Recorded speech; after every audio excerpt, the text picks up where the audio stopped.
Well, here comes Halakov of Uzbekistan. Had a walkover in his semi-final against Ali Al-Shabak, so he's had a couple of days off in a row. He's been over your way. What have you made of him?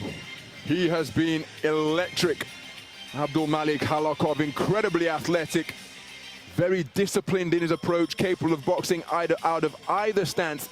In 2018, he enjoyed a bumper year where he was Asian Youth Continental Champion, World Youth Champion, Youth Olympic Games champ, and he's been sensational in the tournament so far. His unanimous points win over Vsevolod Shumkov was a battle that was worthy of the later stages of the tournament. Two speedsters, and it was Shumkov who got a repeat victory on a unanimous decision. Very impressive so far. So here comes Sofian Umahar, somebody who we've been seeing for a long time now. Boxed in the Olympics on 2 occasions, a silver medalist in 2016, going out in the round of 16 in 2021. In between times, in 2017, world champion in Hamburg. And silver medalist at the European Games. Crucially for Tokyo, he was up at 63 kilos, couldn't do 57, had to do 63. Didn't really suit him, I think. He'll be... Biz Sof Savdo Internet magazining ofisidamiz. Mana bu ko'rib turgan mahsulotlaringizni har bittasini Moskva, Sankt-Peterburgning ofislarimizda olishingiz mumkin. Dastavkamiz 1 soatda, O'zbekistonda esa 1 kunda amalga oshiriladi. Endi qolaversa boshqa shahar boshqalardagi pochtalaringiz imенно shu ko'rinishda yetib boradi. Ko'rib turibsiz, har bitta mahsulotni upakovka qilayotganda vizitkalarimiz bo'ladi обязательно. Solib upakovka qilib, xuddi shu ko'rinishga yetib keladida, pochtangiz 1 kun ichida keladi. 3 kun, 4 kunda posilkani qabul qilib olishingiz mumkin. Bemalol zakaz qilishingiz mumkin. Videoning ostida nomerlarimiz qoldiramiz, operatorlarimiz javob berishadi. Who's had a good tournament in the semi-finals and has never really been overextended by anyone so far. He's used all of that experience, used all of that know-how. Halakov looks a little bit tense maybe, broad smile on his face there, though of the two, Umahar looks a touch looser, but you would expect that really.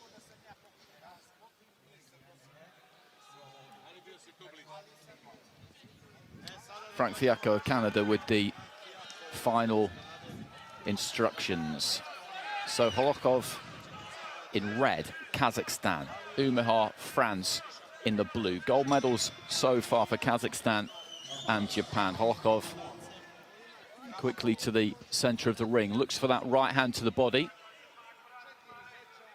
Flicking that jab up from the waist. Umahar very, very good at just pulling back out of distance. I think the second jab there from the Uzbek did manage to get through. What Umahar does very efficiently is just hinge forward at the waist. He offers that head. It makes it look like it's in range, that his balance is on the front foot, when in fact it's nice and evenly spread. As I said, just hinging forward. He can leave that head in and then just pull it back very, very quick. And he'll need to, because Halakov has got a sharp jab on him. Lead left hand there from Umahar, followed by right. He throws that kind of rapid 1-2. Both of those two landed into the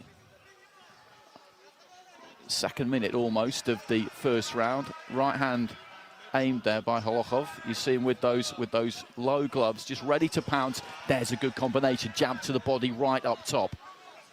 Landing just a split second after each other. Looking for the uppercut on the inside. And this is a good battle between two fighters who have got excellent reflexes, good upper body movement, landing punches here.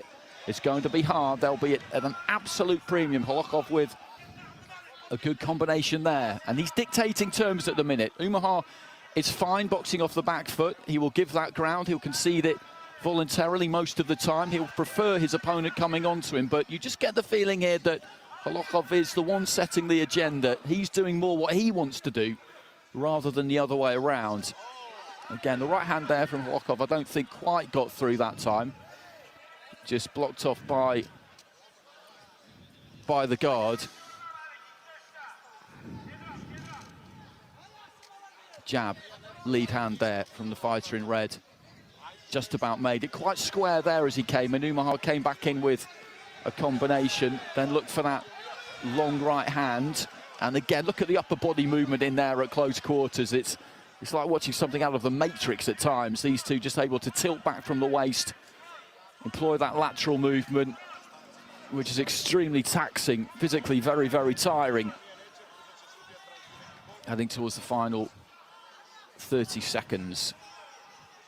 Referees hardly had to say anything to either of them. Left hand to the body there from Halakov, and he almost gets Umahar in a little bit of a headlock, just bouncing on the balls of the feet, trying to distract with that right hand there, Halakov, and then jabs to the body. Switches stance. I said he maybe looked a little bit tense during the final introductions, but he's been anything but since the bell has gone, and just catches Umahar again with that jab. And that's been the difference between the two in that opening round. He's just managed to find that fractional adjustment of distance and reaction, and Umahar maybe quite hasn't. I think that's a terrific opening round between two expressive boxers. Everything they do is embellished and celebrated. I happen to think the man in red did enough to edge it, but Umahar with some flashy, eye-catching scoring shots as well. How did the judges see it? Well, Umahar's taken all 5 cards, so Halakov not rewarded for his pot shot successes. Umahar a clean sweep of the first round, in a round where I thought both boxers enjoyed a fair degree of success, as evidenced by the replay sequences we're seeing. I think he's unlucky there, Halakov. I said at the end of the round that I thought he'd won that round, that I thought that he was the one really who was dictating terms. If either one of them it was tight, but I think he's unlucky there not to get anything. And he's trying to come out here more aggressive, looking for that jab. But I think he was confident in what he was doing in round number 1. The bootlace has come undone. So the Uzbek corner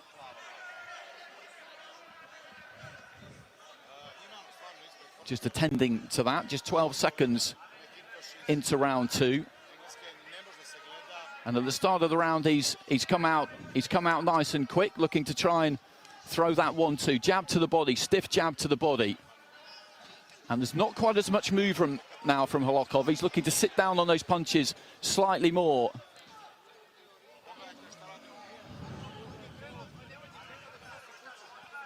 Referee just talking to Umahar about keeping that head up. The Frenchman did have success in that opening round. I'm not trying to say that Halakov completely dominated it. Right hand there, right hand lead from Umahar. And there's a nice jab from the Frenchman as well. Just backing up towards the ropes. As I say, he will give that ground voluntarily. That's where he really likes to be. Good left hand to the body there again from Umahar as he just moves off, and then a left hand into the chest. Just short with the jab, both of them. Right hand there from Umahar. And Halakov has changed his approach, has changed his style a bit in this second round on the basis of not having got any of the cards in the first round, I would imagine. And personally, I don't think it's working quite as well for him. He slowed those feet down a bit. The upper body movement has slowed down a touch as well. And as a result, I think Umahar is finding it slightly easier to land on him.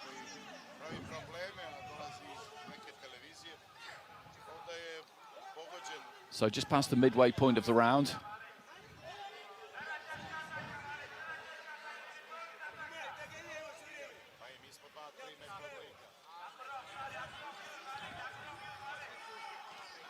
Jab to the body there from Halakov.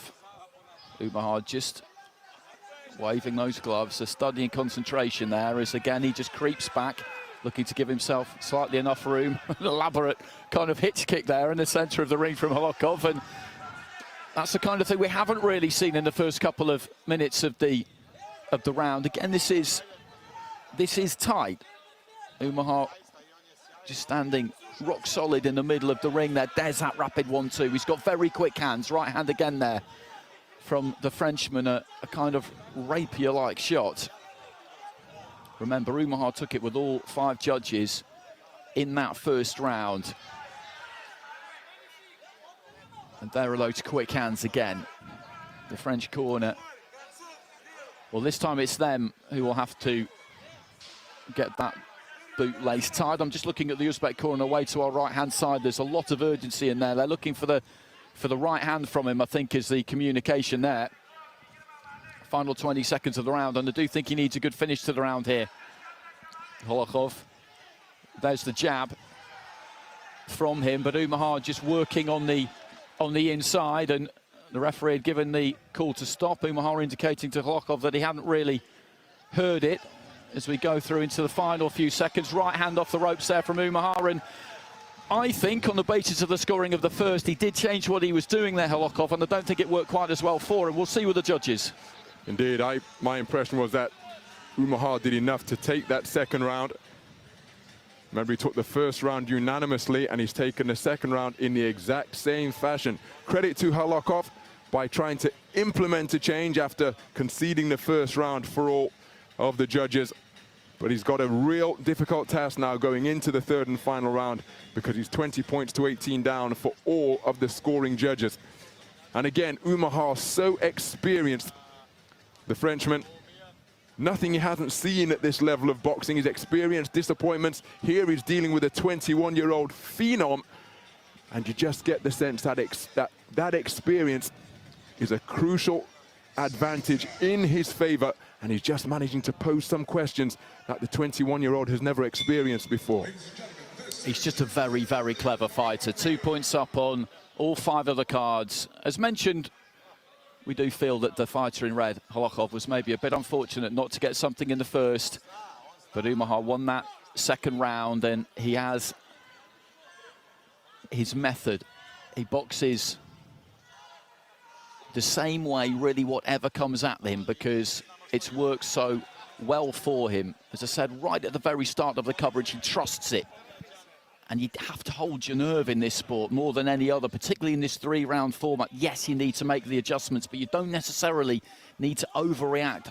I think there was maybe a little bit of inexperience came in there from Halakov in the second round, because he got nothing in the first, and there would have been advice from the corner too, but because he got nothing in the first, he did change quite significantly in the second, in the first couple of minutes of it anyway, and I think what he did suited Umahar. But it's hard. If you lose that first round, you're going to think to yourself, well, what I did there didn't work, I need to do something else. And sometimes it can just be a quirk of the scoring almost.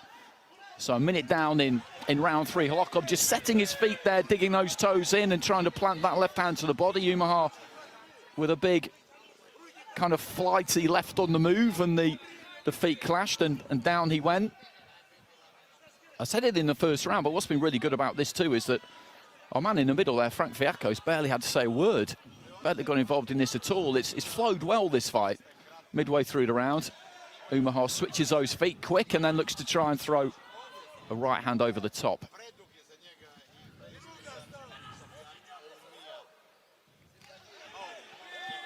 Good counter 1-2 to the body there from Umahar, and again, always got his balance.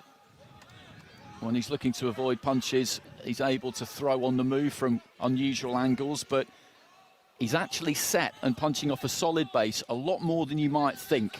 There's some smoke and mirrors with him at times, but the fundamentals, the basics, are good. He got caught by a left hand there, as they would have to be for somebody who's got to the level that he's got to. Maybe a little clash of heads on the inside there. Umahar just had a quick check of that nose. I think it's fair to say he doesn't have the ideal boxer's nose, Sofiane Umahar. Reminds us of an old colleague of ours, Carl Froch, in appearance from back in the day. Into the final 20 seconds, and he's on his way to a second World Championship gold here. 4 years apart. Triumphed in Hamburg in 2017. And he's going to do exactly the same in 2021 in Belgrade. Both times in the 60-kilo category. He raises the glove there, big smile on his face. That is what he came here for. He came here for the gold medal. He would have been one of the favourites from the beginning, Ron, because of his pedigree and because he was back down at 60 rather than up at 63, which he was during the Olympics. And he's delivered on it. He most certainly has, and he delivered very impressively as well. But let's give credit to Abdumalik Halakov in his first World Championships, the man from Tashkent. Brilliant series of displays. And remember, in 2 years' time, the World Championships will be in his home city he's going to be considerably better by that point. But today belongs to the man who is shedding tears of joy, Sofiane Oumahar, after that silver medal in the Olympic Games where he lost to Roberto Conceição. Went on the following year to claim global success, and then Keyshawn Davis proved to have his number, accounting for him in Yekaterinburg and in the Olympic Games, as Andy said, up at 63 kilograms. But here in Belgrade, he's got it right, and he's on top of the world once again. A very good performance, and this confirmation, well, one wonders what reaction is going to bring. Ladies and gentlemen, upcoming three rounds in a lightweight matchup. All your judges have ruled in favor of your winner by point, declared by unanimous decision. To the blue corner, from France, it's Sofiane Oumahar. Well, there come the tears for Oumahar, and it's very much understandable. He's got it 3-0 with all 5 of the judges there. As you say, Halakov brought a good fight. A touch unfortunate not to get something in that opening round, certainly we thought, but rounds 2 and 3